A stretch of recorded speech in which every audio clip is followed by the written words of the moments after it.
There are moments when clarity does not disappear suddenly. It fades. Thoughts are still present. Intelligence is still intact. Experience is still there. And yet, direction is lost. This is not confusion caused by ignorance. It is confusion caused by overload. Arjuna does not lose clarity because he lacks understanding. He loses it because too much is happening at once. Emotion floods the mind. Grief, attachment, fear of irreversible consequence. Each one is manageable on its own. Together, they overwhelm. This kind of loss of clarity is subtle. The mind continues to think, but it no longer knows which thoughts to trust. Arguments multiply. Certainty fragments. Arjuna speaks clearly, even eloquently, and yet his clarity is slipping. This is important to notice. Loss of clarity does not always look like confusion. Sometimes it looks like overthinking. The Gita shows us that emotional overload does not silence the mind.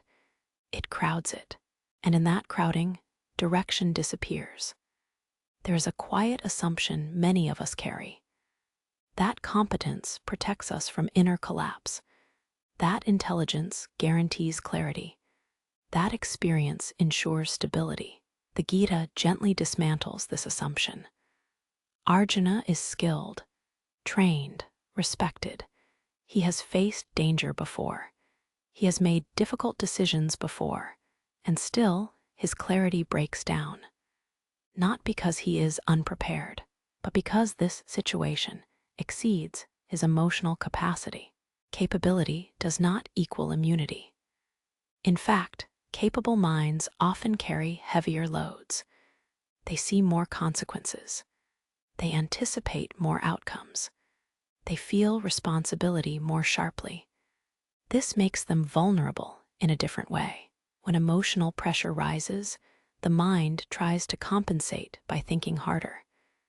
But thinking harder does not restore clarity. It often deepens confusion. Arjuna's thoughts begin to circle. He questions action, then questions the value of outcomes, then questions himself. This is not weakness. It is the mind attempting to regain control under strain. The Gita does not frame this as failure. It frames it as exposure. Exposure of the limits of mental strength when emotion exceeds capacity. One of the most grounded aspects of this episode is how the body responds. Before Arjuna declares confusion, his body already knows. His limbs weaken. His breath changes. His grip loosens. This is not symbolic, it is physiological. When emotional load becomes too heavy, the body reacts first. Clarity is not only a mental state, it is embodied. When the body is overwhelmed, the mind follows. The Gita does not dismiss these signs. It does not suggest Arjuna should ignore them. It presents them as information. The body is saying something the mind has not yet accepted, that the system is overloaded.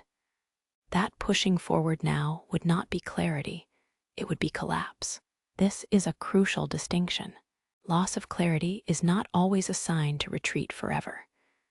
Sometimes it is a signal to pause, not to avoid responsibility, but to prevent distortion. The Gita honors this pause. As emotional overload increases, something else happens. Moral reasoning begins to skew. Arjuna's arguments shift. He starts to frame avoidance as virtue, withdrawal as wisdom. Not because these ideas are false in themselves, but because they are emerging under pressure. This is one of the most honest insights in the text. Under emotional overload, the mind does not stop reasoning. It reconfigures reasoning to reduce discomfort. This is not manipulation. It is self-protection, but it comes at a cost. Clarity becomes selective. The mind highlights arguments that promise relief. It downplays those that require endurance. Arjuna's loss of clarity is not chaotic, it is directional. It leans toward escape. The Gita does not condemn this, it reveals it. This is how capable minds lose direction, not by becoming irrational, but by becoming overly strategic in the service of emotional relief. This is why clarity cannot be forced. It must be allowed to reemerge when emotional load decreases. The Gita does not resolve Arjuna's confusion immediately. It does something more subtle. It stabilizes the system. Before instruction comes containment. Arjuna stops trying to solve the problem alone. He acknowledges that his clarity is compromised. This admission is not defeat. It is precision. He does not say, "I am weak." He says, "I do not see clearly." This distinction matters. Loss of clarity is not loss of worth. It is loss of orientation.